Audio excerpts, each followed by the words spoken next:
வணக்கம். இது உங்கள் ஊடகம், தமிழர்களுக்கான ஊடகம் ஜீவா டுடே. இப்போ பார்த்தீங்கன்னா சென்னை முழுவதும் அம்பத்தூர், சிறுசேரி, தாம்பரம், உங்களுக்கு பல்லாவரம், அம்பத்தூர், வடசென்னை சில பகுதிகள் இதெல்லாம் கடுமையான மின்வெட்டு இருக்குது.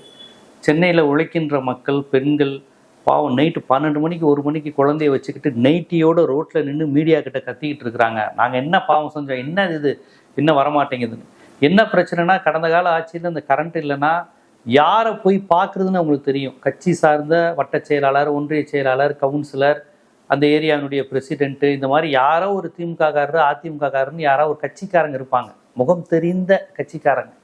இப்போ இந்த கவர்மெண்ட்டில் அவர்களால் யாரை போய் பார்க்குறது, யாருக்கிட்ட முறையிடுவது அப்படிங்கிற எந்த ஒரு விஷயமே அவங்களுக்கு புரியலை.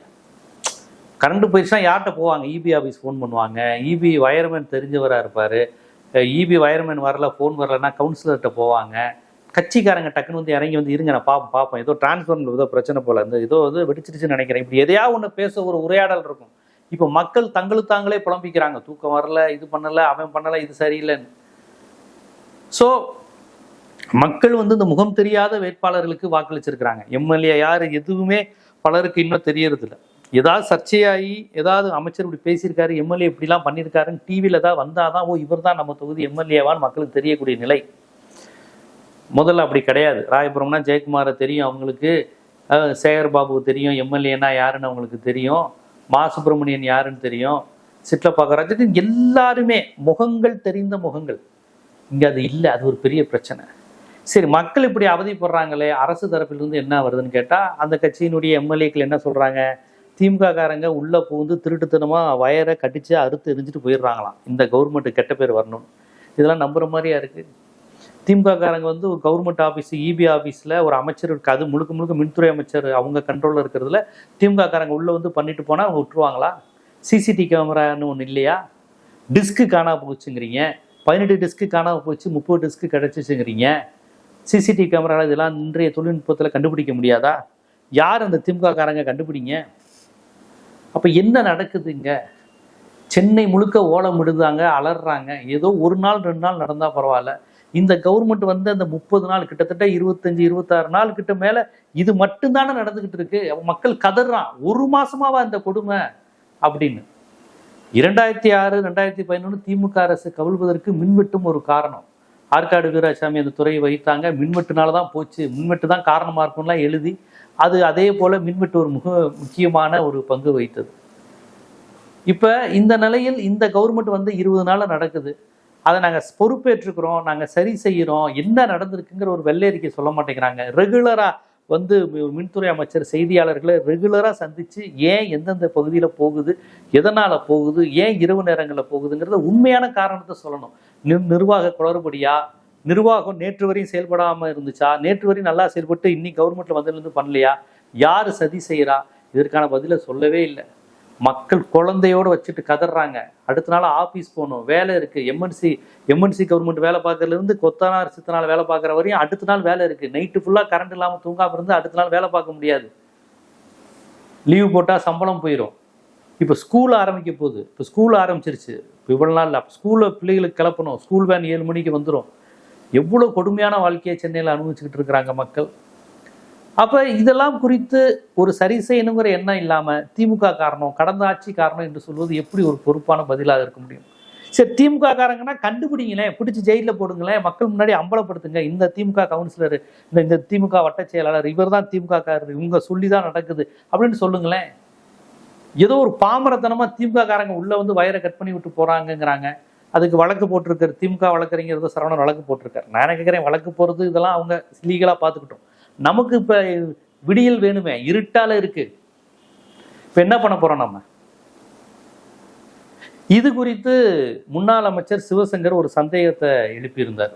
என்னன்னா, எனக்கு சந்தேகமா இருக்கு, பாஜகவின் திட்டமே வந்து எல்லாத்தையும் தனியார் மயமாக்கணும், மின்துறையை. அவங்களுக்கு வாக்கான மாநில அரசுகள் அமையும் போது அவங்கள மிரட்டியோ உருட்டியோ அல்லது அவங்கள ஒரு பெப்பட்டா வச்சுக்கிட்டோ எல்லாத்தையும் தனியார் மயமாக்குறது தான் அவங்க ஸ்டைல். ரயில்வே, எல்ஐசி, ஏர் இந்தியா எல்லா பொதுத்துறை நிறுவனங்களையும் தனியார் மயமாக்கணுங்கிறது தான் பாஜகவின் திட்டம். அதுதான் நரசிம்மராவ் காலத்தில் மன்மோகன் சிங் அவங்கெல்லாம் இருக்கும்போது உலக வங்கியினுடைய வழிகாட்டுதலின்படி கேட் ஒப்பந்தம், உலகமயமாக்கல், தாராளமயமாக்கல், இந்த கான்செப்டில் அவங்க கொண்டு வந்த திட்டங்கள் அதுதான். அது வாஜ்பாய் காலத்திலே கிட்டத்தட்ட நடந்துச்சு. இப்போ மோடி கையில் ப்ரூட்டல் மெஜாரிட்டி இருக்கிறதுனால அவங்க வச்சது தான்.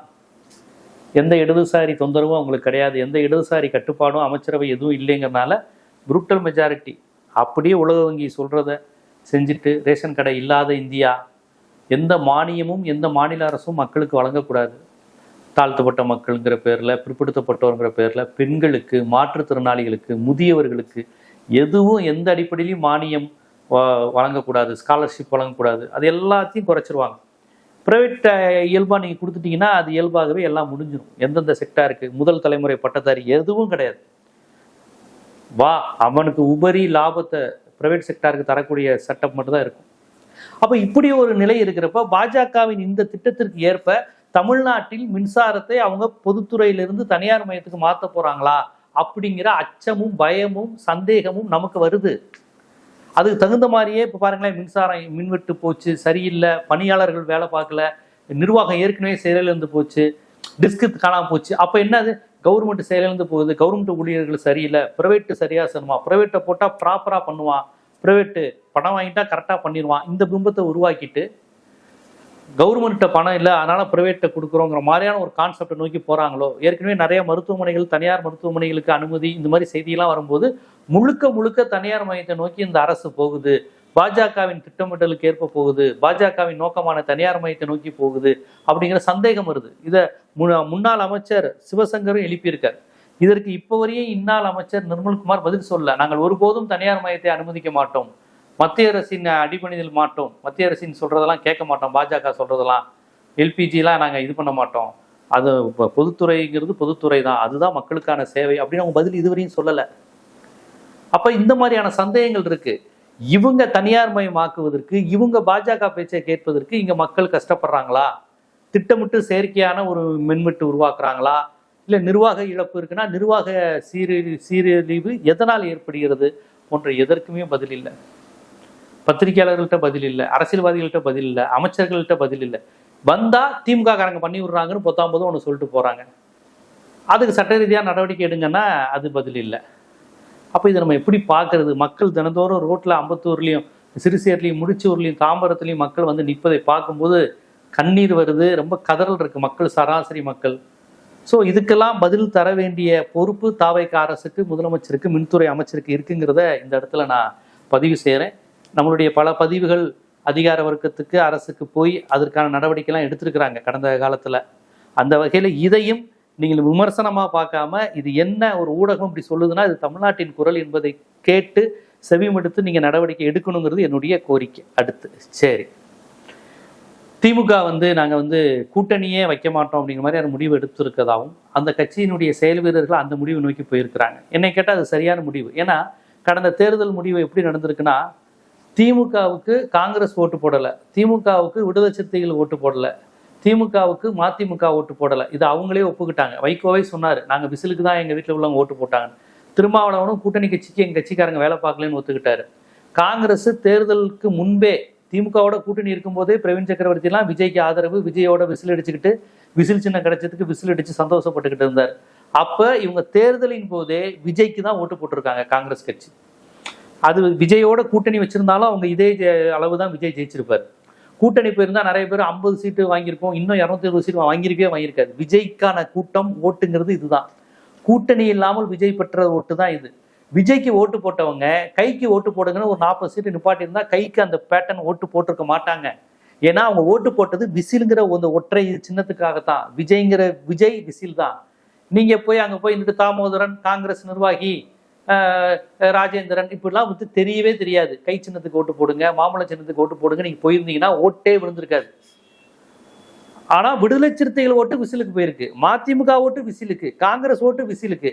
விஜய் ரசிகர்கள் ஓட்டு ஒருவேளை கூட்டணி வச்சிருந்தாலும் கைக்கோ உங்களுக்கு வேற சின்னத்துக்கோ கண்டிப்பா விழுந்திருக்காது. கூட்டணி வைக்காம ஜெயிக்கிறது தான் விஜயோட பிளஸ். ஜெயிச்சிட்டாரு. ஜெயிச்சதுக்கு அப்புறம் திமுக இருந்து கூட்டணியை வாங்கி அவர் கூட்டணியை அமைச்சரவைங்கிற மாதிரி ஒரு கான்செப்டை அமைச்சிட்டாரு. இதுதான் யதார்த்தம், இதுதான் எலெக்ஷன். அதனால திமுக இப்ப விஜய்க்காக கூட்டணி வச்சு தான் ஆட்சியை இழந்திருக்கு.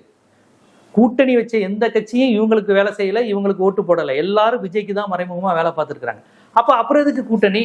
அந்த இடத்துல எல்லாம் உதயசூரியன்கிற சின்னம் இருந்திருந்தா இன்னும் 50லேருந்து 55 சீட்டு திமுக அதிக சீட்டு வாங்கியிருக்கலாம். தாராளமா உதயசூரியன் மட்டுமே நின்றிருந்தா இன்னும் 55-60 சீட்டு வாங்கியிருக்கலாம், கூட்டணி கட்சி இல்லாம போயிருந்தா. ஏன்னா கை சின்னமா உதயசூரியனானா உதயசூரியனுக்கு அதிக ஓட்டு விழும். 2014 ஜெயலலிதா அம்மையார் ரெட்டலையை முழுசா நிப்பாட்டினாங்க, 40 தொகுதி, 234 தொகுதியிலையும் 2016 நிப்பாட்டினாங்க. அதுக்கு அவங்க பலன் கொடுத்துச்சு. ஸோ இனிமே துணிந்து தேர்தல் பேட்டனை மாறிடுச்சு. முகம் தெரியாம வெறும் சின்னத்துக்கும் வேட்பாளருடைய இது வேணாம், பேக்ரவுண்ட் வேணாம், எங்களுக்கு எதுவுமே தெரிஞ்சுக்க வேணாங்கிற மாதிரி ஓட்டு போடுற ஒரு பேட்டர்ன் வந்ததுக்கு அப்புறம் நீங்க எதுக்கு கூட்டணி கட்சியெல்லாம் பண்றீங்க? அவங்களுக்கு பெரிய கட்சி சின்னமே தெரியாத ஒரு சூழல் வரும்போது கூட்டணி கட்சியில சின்ன சின்ன சின்னம் தனி சின்னம்லாம் நீங்க போட்டு சமூகலா கூட்டணியே வேண்டாம், இப்ப போயிருக்க எந்த கட்சியும் வேண்டாங்கிற முடிவுக்கு திமுக வந்திருப்பதாக முடிவெடுக்கிறாங்க. எனக்கு தெரிஞ்ச பவர் பாலிடிக்ஸ்ல இது ஒரு மைல்கல் தான், மைல் ஸ்டோன் தான்.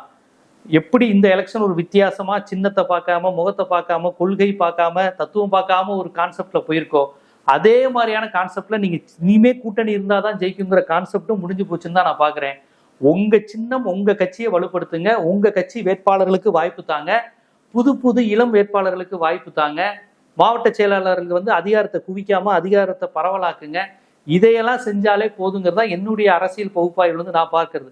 அதனால கூட்டணி கட்சிகளுக்கு சீட்டு தர்றது, வேற சின்னத்துல அதிகம் நிக்க வைக்கிறதெல்லாம் விடாம 234 நிக்கலாம். அது வெற்றியோ தோல்வியோ கண்டிப்பா கட்சியை வலுப்படுத்தும், கட்சி தொண்டர்களை சந்தோஷப்படுத்தும், நிற்கின்ற வேட்பாளர்களுக்கு அதிக வாய்ப்பு கிடைக்கலாம் திமுகவின் சொந்த கட்சியினர். ஸோ திமுக எடுத்திருக்கக்கூடிய இந்த முடிவுங்கிறது ஒரு தேர்தல் வரலாற்றில் முக்கியமான மைல்ஸ்டோனு. இதுல அவங்க உறுதியா இருப்பாங்கன்னு நம்புறேன். அதனுடைய தொண்டர்கள், பார்வையாளர்கள் இதை விரும்புறாங்கன்னே பார்க்கலாம். கூட்டணி கட்சி வேணாங்கிற அந்த முடிவை திமுக கொண்டாடுது. கூட்டணி வைத்தும் முழுக்க மைனஸ் ஆயிருக்கு. கூட்டணி வச்சாதான் நீ மைனஸ், கூட்டணி வைக்காம இருந்தாதான் பிளஸ்ங்கிற அந்த பேட்டனுக்கு போயிருச்சுங்கிறத திமுக உணர்ந்துச்சுன்னு நினைக்கிறேன். பாப்பா என்ன முடிவு எடுக்க போறாங்கன்னு. ஆனா திமுகவினுடைய கள நிலவரம், தொண்டர்கள் நிலவரம் கூட்டணியே வேணாங்கிறது இதுல இருந்து நல்லா தெரியுது. பார்ப்போம். மின்சாரம் ஒரு பக்கம் ஷாக் அடிக்குது, கட்சிகள் நாங்கள் ஏன் ஷாக் அடிச்சு பாதிக்கப்பட்டோன்னு மறு ஆய்வு செஞ்சுக்கிட்டு இருக்கிறாங்க. என்னென்ன முடிவுகள் வருதுங்கிறத நம்ம பொறுத்திருந்து பார்க்கலாம். இது போன்ற அரசியல், சமூகம், சினிமா, பொருளாதாரம், சட்டம் போன்ற பல்வேறு பகுப்பாய்வு காணொளிகள் உங்களை சேரணும்னா ஜீவா டுடே சேனலை சப்ஸ்கிரைப் பண்ணுங்க, ஆதரவு தாங்க. நன்றி.